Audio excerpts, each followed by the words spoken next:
greater than Sum of any two sides of triangle is greater than sum to of the third sides sorry, of triangle. sum of any two sides of triangle is always greater than the third side of it. इस theorem का नाम क्या है? इस theorem का नाम क्या है? इसको किस थ्योरम से जाना जाता है? Right triangle inequality theorem. इस थ्योरम का नाम क्या है? Triangle inequality theorem. जब कहा जाए कि ये थ्योरम लिखिए तो क्या लिखेंगी? Sum of any two sides of triangle is always Greater than the third side of triangle. third side of triangle। ठीक, मैं ट्राइंगल बना देती हूँ, आप नहीं बनाएंगे, आप यहाँ पे ट्राइंगल लिखेंगी, नहीं तो एग्जाम में आपका नंबर डिडक्ट हो जाएगा। Okay.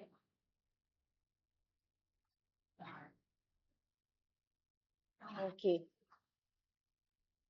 अब आ जाते हैं हम ट्राइंगल इक्विलिटी थ्योरम के बाद। इसका फायदा क्या होता है? इसका फायदा हम लोग डिस्कस कर चुके हैं कि हमने एक ट्राइंगल बनाया था, कौन कौन सी मेजरमेंट का? 10, 20 और 40, कुछ ऐसा। तो ये ट्राइंगल एग्जिस्ट नहीं करता। क्यों? क्योंकि इसमें हम ट्राइंगल इनइक्वलिटी थ्योरम लगाते हैं तो उसको सेटिस्फाई नहीं करता। लेकिन इसके अलावा हम कोई दूसरा ट्राइंगल बनाए, जैसे कि हमने 6 से 5, 8 से बनाया था, तो 6, 5, 8 में एग्जिस्ट कर रहा था।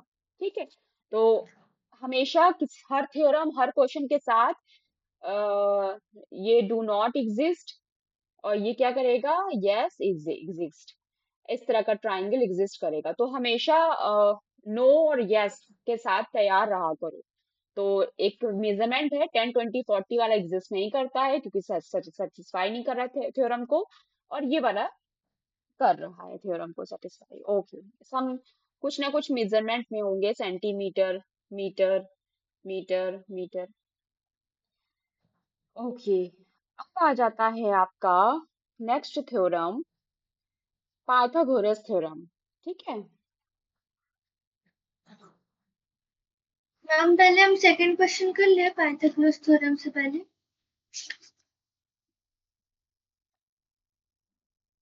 मैम हम्म, हम सेकंड क्वेश्चन कर पहले हम ले थ्योरम समझेंगे फिर क्वेश्चन करेंगे। पाइथागोरस थ्योरम अप्लाई होता है राइट एंगल ट्राइंगल के लिए। ठीक है, राइट एंगल ट्राइंगल के लिए अप्लाई होता है। राइट एंगल ट्राइंगल में समझिए, जैसे कि राइट एंगल ट्राइंगल है आपका, ये कोई राइट एंगल ट्राइंगल आपने फॉर्म किया, पी क्यू आर इसका नाम है, is a right angle triangle. अब इसमें कुछ इंपॉर्टेंट की पॉइंट्स है जो याद रखना है। दिस लाइन जिस पर 90 डिग्री बनता है उसको हम परपेंडिकुलर कहते हैं, परपेंडिकुलर कहते हैं।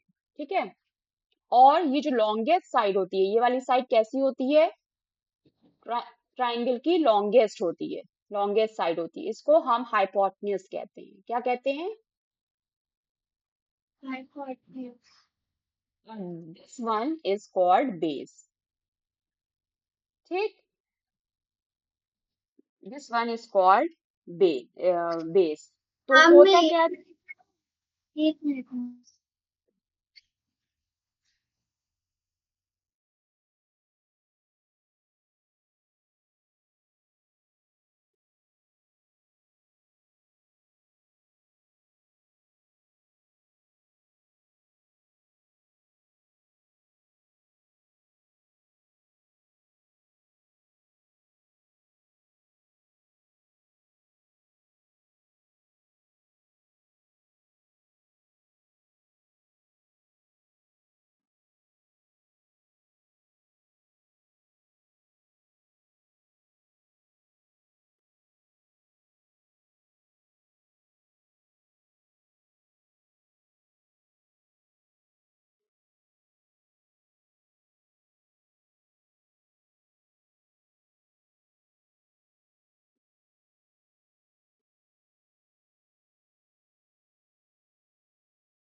Yes, ma'am.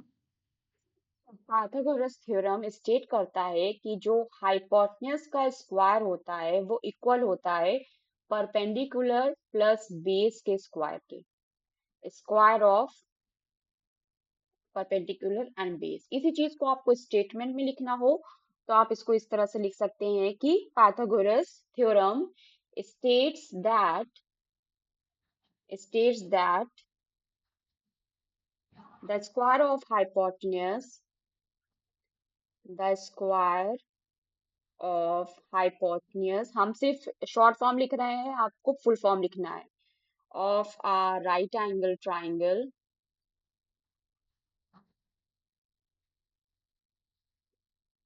is equal to the sum of perpendicular square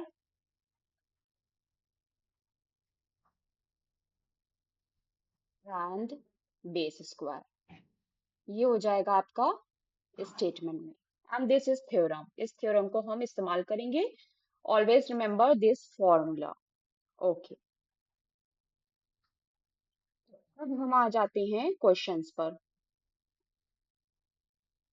10.2 10.2 में फर्स्ट एक्सरसाइज आप कर चुकी हैं, उसमें आपको ये देखना था। यस मैम, एक बार आप पाइथागोरस थ्योरम की डेफिनेशन एक बार फिर से बता दोगे? ये थ्योरम है, इसकी डेफिनेशन नहीं है। States that this is perpendicular. कहाँ से, मतलब तुमको समझ में नहीं आया, वहां से बताएं। ये हाइपोटेन्यूज और ये सब थोड़ा। हाँ, तो ये हाइपोटेन्यूज है ना, इसकी कुछ लेंथ होगी ना, मेजरमेंट होगी ना, वो नंबर हम यहाँ पुट करेंगे। मतलब हाइपोटेन्यूज, अरे इसका कुछ लेंथ मान लिया a सेंटीमीटर है, ये b सेंटीमीटर है, ये c सेंटीमीटर है, तो फॉर्मूला ये होता है कि a square is equal to b square plus c square. ये उसकी और मैम, ये मेजरमेंट है। परपेंडिकुलर के बाद क्या लिखा है? कहाँ पर? ये वो उसमें फॉर्मूला उसमें। Perpendicular square plus base square. अच्छा, स्क्वायर प्लस बेस स्क्वायर मतलब? एक्सपोनेंट तुम पढ़ चुकी हो, पी स्क्वायर का मतलब क्या होता है तुम बताओ। एक्सपोनेंट पढ़ चुकी हो, पी स्क्वायर का मतलब क्या होता है? पी स्क्वायर का मतलब पी मल्टीप्लाई 2 टाइम्स। Yes, तो इसी का मतलब ये है। चलिए क्वेश्चन करेंगे तो और समझ में आएगा। बस फॉर्मूला वो याद रखना है आपको। H square is equal to P square plus B square, H square is equal to B square plus B square. ठीक है, फर्स्ट हो चुका है। फर्स्ट में हमको डिफरेंट मेजरमेंट दी थी, हमें पता करना था इस तरह का ट्राइंगल बनेगा कि नहीं बनेगा। ठीक है, आपको दिया था होमवर्क, किया ठीक था, लेकिन लिखने का तरीका आपका थोड़ा गलत था। जैसे कि 8 9 11, 8 सेंटीमीटर, 9 सेंटीमीटर और 11 सेंटीमीटर ये मेजरमेंट्स हो तो चेक करना हो, चेक टू चेक वेदर, या इसमें डायरेक्ट यही लिखो इस तरह से कि 8 प्लस 9 कितना हो जाएगा? 17 which is greater than 11। 9 plus 11 कितना हो जाएगा? 20 which is greater than, no, which is less than 8। तो such measurement such measurement of less than triangle, 8? 8 कैसे ग्रेटर है मैम? हाँ 20? ये ग्रेटर देन है ना। हाँ 8 हाँ ग्रेटर? हाँ, ए ग्रेटर देन कहाँ है? एट ग्रेटर देन कहाँ है? 20। और फिर 8 प्लस 11 19, 90? वो बड़ा है 9 से। तो such measurement of triangle is exist. और अगर ये नहीं होता, यहाँ पे ये नॉट इक्वलिटी आती, तो कहते do not exist. Question number 2 करना है। ट्राइंगल एबीसी उसमें एक डायग्राम है क्वेश्चन नंबर 2 में। ठीक,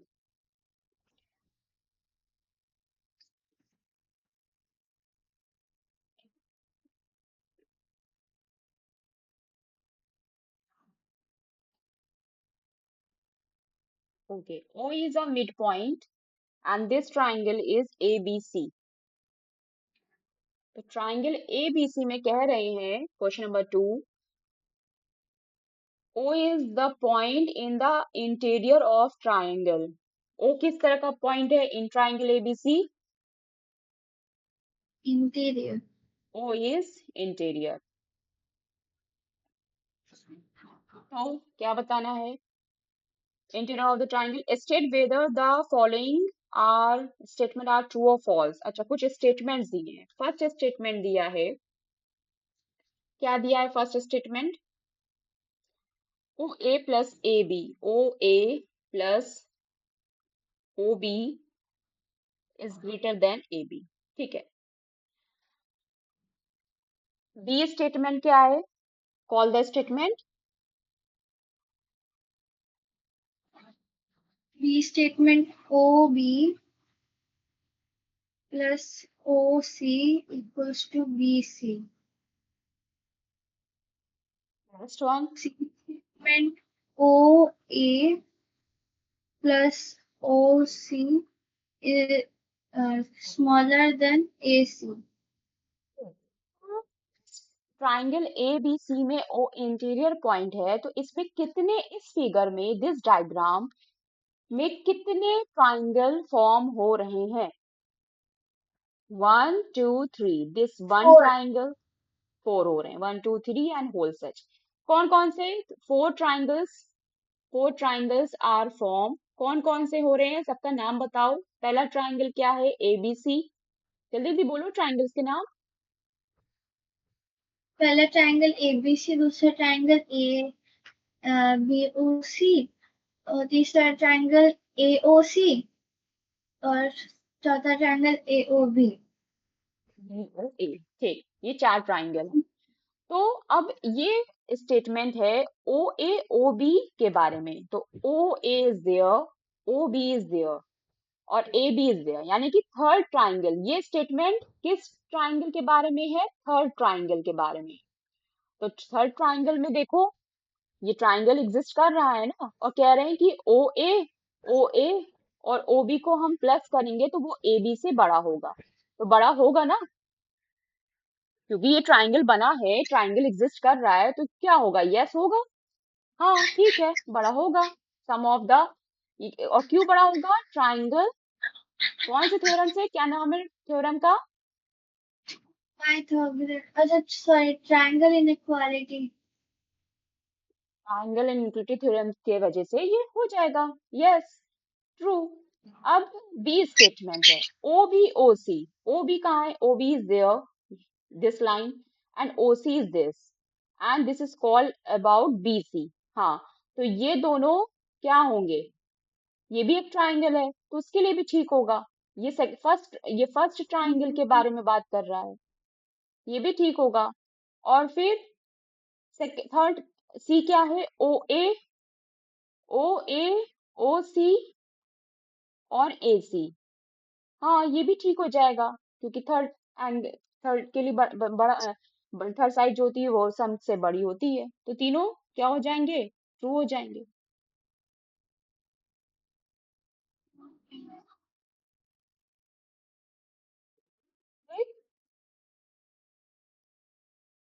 यस।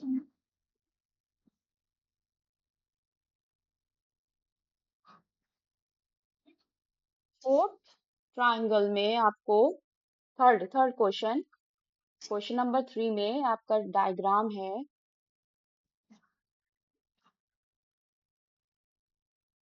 इस तरह का डायग्राम है, और क्या क्या एंगल है? ये 90 डिग्री है, दिस एंगल इज 90 डिग्री। ये 90 डिग्री का साइन ही होता है। ये है आपका A B C and D, and this D angle is 64 degree। Okay, आपको क्या क्या फाइंड करना है? What is given in triangle, in triangle कह दो CBD, CBD में, ट्राइंगल CBD में। अच्छा, इसमें भी कितने ट्राइंगल हैं? इस फिगर में कितने ट्राइंगल हैं? इस फिगर में है 3। ट्राइंगल है। एक ट्राइंगल है आपका ABC, एक है ABD और एक है BCD। ठीक है, तो in triangle CBD angle D is 64 degree. अच्छा, और हमें क्या निकालना है? गिवन क्या है? To find angle ABD। हमको एंगल ABD निकालना है। ABD, ABD एंगल कहाँ है? ये है ABD, ये ट्राइंगल है। ठीक है, एंगल दिख रहा है, ये A है, ABD, इस वाले ट्राइंगल की बात हो रही है। तो in triangle ABD, in triangle ABD, triangle ABD में हमें क्या क्या पता है? हमको दो एंगल पता है। कौन कौन से दो एंगल पता है? हमको एंगल A पता है जो कि 90 डिग्री है, एंड एंगल D पता है जो कि कितना है? 64 डिग्री। हम अप्लाई करेंगे कौन सी प्रॉपर्टी थर्ड एंगल निकालने के लिए? और सम ऑफ ऑल एंगल सम। उसके अकॉर्डिंग क्या होगा? Angle A plus angle B plus angle D किसके बराबर हो जाएगा? 180 डिग्री। सबकी वैल्यूज पुट करेंगे। Angle A is 90 degree. जब इधर 90 है तो इधर भी 90 है, ये भी 90 है। एंगल B तो हमें निकालना ही है। एंगल D है हमारे पास 64, ये 180। सॉल्व करिए जल्दी से, बताइए कितना होगा एंगल B? एंगल ABD की वैल्यू कितनी हो जाएगी? 90 प्लस 60, 154, 154, 180 से माइनस करिए, 180 माइनस 154, व्हाट कम्स? 130, 126। 126, 136। 136। नहीं नहीं नहीं नहीं, भाई, sorry, 100 से, 120। हाँ, 126 क्या लिखा जाए? 126। 126। हाँ। अच्छा, 100 से 100 माइनस किया, 0। अच्छा, 18 100। से सॉरी सॉरी 54, सॉरी, ट्वेंटी हाँ, सिक्स आ गई। बस बस, हाँ, 100 देखना भूल गई। 100 देखना भूल गई। क्या लिखे? 26। ठीक, ये अभी एक आंसर आया है, अभी दूसरा पार्ट बचा है। एंड गिवन, क्या गिवन है? कह रहे हैं इफ एंगल, क्या कह रहे हैं? एंगल ACB किसके बराबर हो जाए? ट्वाइस ऑफ एंगल ABC हो जाए। तो क्या निकालिए? एंगल ABC निकालिए। Then to find angle ABC। तो ठीक है, हम देखते हैं अब क्या हो सकता है। ABC, ACB कहाँ है? दिस A, इधर ACB दिखा? ट्राइंगल दिखा? ये A है, ये C, ये B। तो इस वाले ट्राइंगल की बात हो रही है। ठीक, यानी कि ये वाला एंगल किसके बराबर है? ट्वाइस ऑफ ABC के बराबर है। ABC कहाँ है? ABC ये है, ABC ये है, इसके बराबर। तो ठीक है, अगर angle, to find angle ABC, तो हम मान लेते हैं let angle ABC, angle ABC कितना है? x डिग्री है। एंगल ABC डायग्राम में आपका ये x डिग्री है। देन एंगल ABC कितना हो जाएगा? Twice of twice of ABC है ना, एबीसी को अगर हमने एक्स माना है तो एंगल एसी भी कितना हो जाएगा, twice of x. Clear? Yes, any ma'am. Problem? No, ma'am. और एंगल ए कितना है? 90 degree. 90 डिग्री। तीनों एंगल आपको है, आपको एक्स की वैल्यू निकालना है। So in triangle ABC apply what theorem? Angle sum property of apply angle sum property of triangle. We get what? We get x plus twice x plus 90 degree is equal to what? 180. 3x is equal to 90. So 330. X is equal to 30. Any problem in calculation? No, ma'am. X की value कितनी आ गई? 30 degree. X हमने किसको माना था? X हमने माना था एबीसी को, तो एबीसी की वैल्यू हो गई 30, तो एसीबी की वैल्यू कितनी हो जाएगी? कितनी हो जाएगी? Do by yourself. कितनी हो जाएगी? अगर ए बी सी की वैल्यू 30 तो ए सी बी की वैल्यू भी 30 होगी। अच्छा, ए बी सी एक्स है और ए सी बी 2x है। अब बताइए, अगर ए बी सी की वैल्यू 30 है तो ए सी बी की वैल्यू कितनी होगी?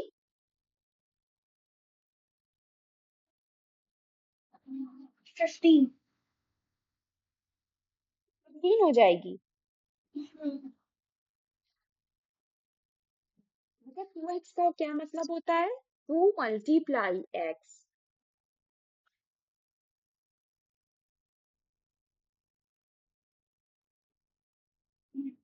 कितनी होगी एसीबी की वैल्यू? पता नहीं। नहीं, ऐसे काम नहीं चलेगा ना कि पता नहीं। एसीबी की वैल्यू 2x है। अगर मैम आप एक बार ये कहेंगी, पेपर पेन पे सॉल्व कर लो एक बार। नहीं मैंने कब मना किया है? क्या बिना पेपर पेन के बैठ जाती हो क्या क्लास करने? नहीं मैम। पेपर पेन तो होना चाहिए ना, बिना पेपर पेन के आप क्लास करेंगी क्या? ए बी सी की वैल्यू x है, ए सी बी की वैल्यू ट्वाइस ऑफ x है। तो अगर ए बी सी की वैल्यू 30 हो रहा है तो ट्वाइस एक्स यानी कि ट्वाइस ऑफ 30, टू 30 क्या होगा? 60। कभी 15 आ रहा है, कभी 30 आ रहा है, क्या भाई? इतना इजी क्वेश्चन कैसे नहीं कर पाती? करना, होमवर्क में पूरा करके दिखाना। हो गया क्वेश्चन नंबर 3 कंप्लीट। आइए क्वेश्चन नंबर 4 पर। अगर हम जरा सा पूछे ना कुछ और यहाँ पे सॉल्व करते चले जाएं, सॉल्व करते चले जाएं, तब तो फिर हमें पता ही नहीं चले कि क्या चल रहा है दिमाग में, कुछ समझ में भी आ रहा है या नहीं।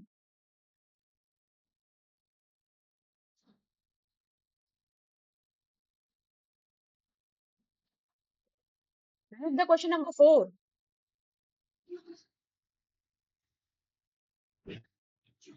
Question 4, determine whether a triangle with the given measure is a right angle triangle or not. क्या given measurement of triangle is right angle or not, ये चेक करना है। ये क्वेश्चन है आपका, ठीक है। अभी जस्ट इस क्वेश्चन में मैं बता दे रही हूँ, इस क्वेश्चन में हम अप्लाई करेंगे पाइथागोरस थ्योरम। पाइथागोरस थ्योरम क्या थी? अभी जस्ट हमने पढ़ा है Pythagoras theorem.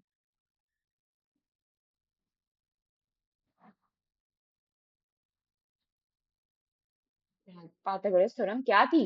Read it. H Pythagoras square is theorem. Equal to P square plus B square.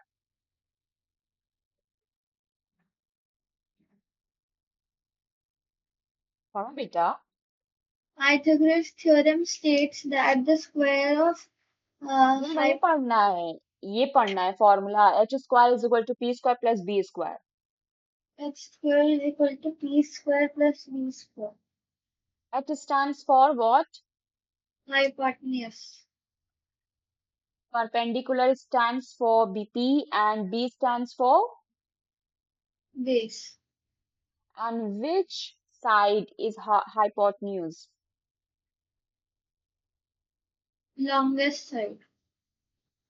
Longest side and the side in front of 90 degree, in front of perpendicular. ठीक है? Hypotenuse perpendicular के सामने होती है, 90 degree के सामने होती है। बेस जिसमें 90 डिग्री बनता है, ठीक है। लॉन्गेस्ट साइड क्या होती है? हाइपोटेन्यूज होती है। याद हो गया? अब इसी चीज को हम अप्लाई करेंगे इस क्वेश्चन में कि check given measurement of triangle is right angle triangle or not. So your first question measurement is a 468. 4 centimeter, 6 centimeter and 8 centimeter. These are the measurement. So which is the longest side? 8 centimeter. Okay. So I think H is what? Apply Pythagoras theorem. H square, sorry. H square is equal to, bolo formula. H square equals to p square plus b square. What is H here? Hypotenuse. Sorry, 8 square. देखो perpendicular और base में कोई confusion नहीं होना चाहिए। 2+3 हम ऐसे लिखे 2+3 और 3+2 दोनों ही क्या होगा? Same. 5 होगा। तो चाहे 4 स्क्वायर प्लस 6 स्क्वायर लिख दो या 6 स्क्वायर प्लस 4 स्क्वायर लिख दो, तो इसमें कुछ सोचना नहीं ना, कोई लॉजिक नहीं लगाना। करिए कैलकुलेट जल्दी से। 8 8 जा 8 8 the 16. अच्छा 8 8 8 जा 8 sorry 16। sorry sorry 8 2 the नहीं 10. नहीं 8 8 जा 8 8 16 जोड़ कर भी और पावर भी सब 16 होता है। 4 4 आर 16. 6 आर 36. मार्क्स से निकलना चाहिए answer. 6 is 36, 4 4 is 16, 7 7 is 49, 8 8 is 64, 9 9 is 81, 11 11 is 121। ऐसे फटाक से आंसर निकलना चाहिए भाई। हाँ तो इधर क्या आएगा? इधर 64 आएगा इक्वल्स 16 प्लस 36 52. 52 होगा। That is 46, 46 plus 6 52। हाँ तो क्या ये इक्वल है? No. Not equal. यानी कि जो आपका ये भी नॉट इक्वल, ये भी नॉट इक्वल, ये भी नॉट इक्वल। अब बैकवर्ड जाएंगे। यानी कि Pythagoras theorem is not satisfied. Pythagoras theorem किसके लिए सेटिस्फाई होती है? जो उसकी बात मानता है. जो उसकी बात मानता है। उसकी बात क्या है? उसकी बात है सिर्फ राइट एंगल ट्राइंगल के लिए। अगर सेटिस्फाई नहीं हो रही है इसका मतलब ये ट्राइंगल राइट एंगल ट्राइंगल बनेगा? बनेगा? क्या मैम आपकी वॉइस ब्रेक हो गई? Pythagoras theorem is not satisfied, hence such a measurement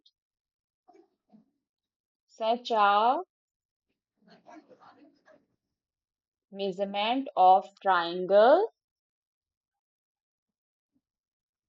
could not form right angle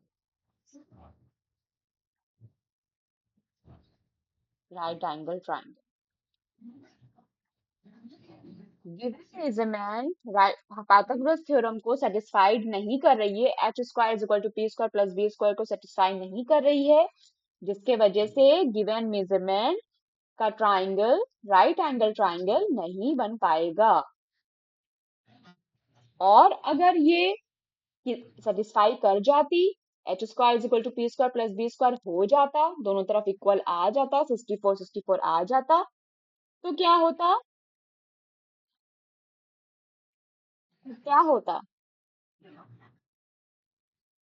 तब पाइथागोरस थ्योरम सेटिस्फाई हो जाती है और ये एक राइट एंगल ट्राइंगल हो जाता। नॉट हट जाता। तब ये होता कि यहाँ से जो हमने स्टेटमेंट लिखा है यहाँ से नॉट हट जाता। अभी नॉट लगेगा क्योंकि सेटिस्फाई नहीं हो रही है। अब नहीं होगी होती तो नॉट हट जाता, full form right angle triangle. बोलिए, समझ में आ गया? बी सी डी ऐसे ही आपको करना है, आपको फाइंड करना है। अगर इक्वल आता है तो बनेगा राइट एंगल ट्राइंगल, और अगर इक्वल नहीं आता है तो राइट एंगल ट्राइंगल नहीं बनेगा। ओके ओके मैम, मैम आज की क्लास सही पे ओवर कर दूं? आज की क्लास ओवर करते हैं एक क्वेश्चन के साथ। ये जो गिवन मेजरमेंट है 4 6 8, ठीक है, 4 सेंटीमीटर 6 सेंटीमीटर 8 सेंटीमीटर, इसमें हम क्या चेंजेस करें कि ये राइट एंगल ट्राइंगल बनाओ? क्या चेंजेस करें? 64 में 52 कितना कम है?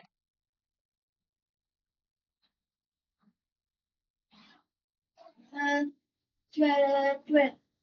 12 कम है तो चलो 12 बढ़ा दिया जाए। कैसे बढ़ाएं 12? न्यू साइड्स जो हम लोग लेते हैं, 12 बढ़ाना है ना, तो 4 को क्या कर दें, 4 में +4 कर दें, या 6 + 6 कर दें, तो 4 12 और 8 ले लेते हैं। ठीक है, न्यू साइड्स हमको मिल गई, 4 सेंटीमीटर 12 सेंटीमीटर एंड 8 सेंटीमीटर। अब हम इसमें चेक करते हैं पाइथागोरस थ्योरम। चलो जल्दी से कैलकुलेट करो, तुम भी हम भी कर रहे हैं। Longest side is 12, H square is equal to P square plus B square. देखते हैं सबसे पहले कैलकुलेशन किसका होता है, मैम का होता है या स्टूडेंट का होता है? पी स्क्वायर कुछ भी ले सकते हैं, 4 स्क्वायर प्लस 8 स्क्वायर।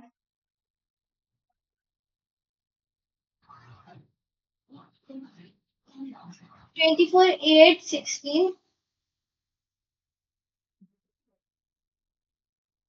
64 और 60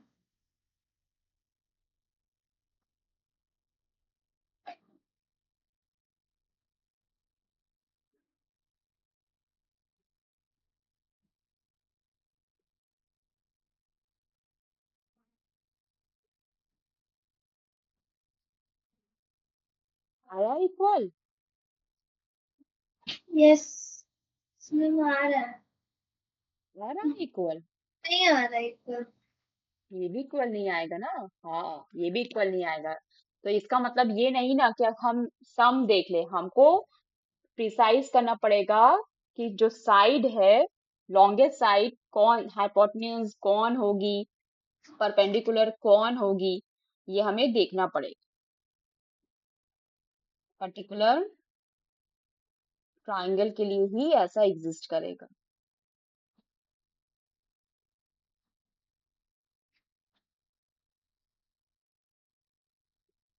ठीक। अच्छा, एक ट्राइंगल है मैं तुमको दे रही हूँ, इसके लिए चेक करो। इसमें जो हाइपोटेन्यूज है वो है आपकी 25, परपेंडिकुलर आपका 7 सेंटीमीटर है, और बेस है आपका 24। चलो अब इसके लिए करो, क्या ये एग्जिस्ट कर रहा है, राइट एंगल ट्राइंगल बन रहा है?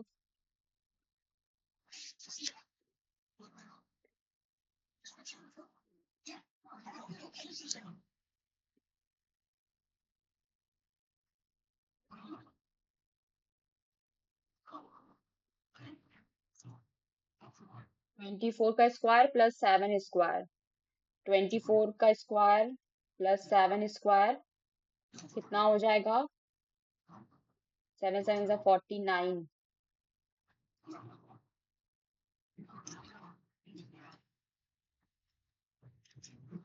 क्या हुआ? 5 7 6 40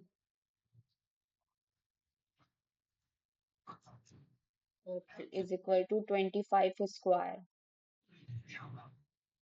मैम ये एक राइट एंगल ट्राइंगल बना रहा है। 25 का स्क्वायर 625। क्या मैम? तो ये मेजरमेंट जो है वो एक राइट एंगल ट्राइंगल बना रहा है। क्यों बना रहा है? क्योंकि यहाँ पे 625 इज इक्वल टू 625 आ गया। ठीक, चलिए आज की क्लास यहीं ओवर करते हैं।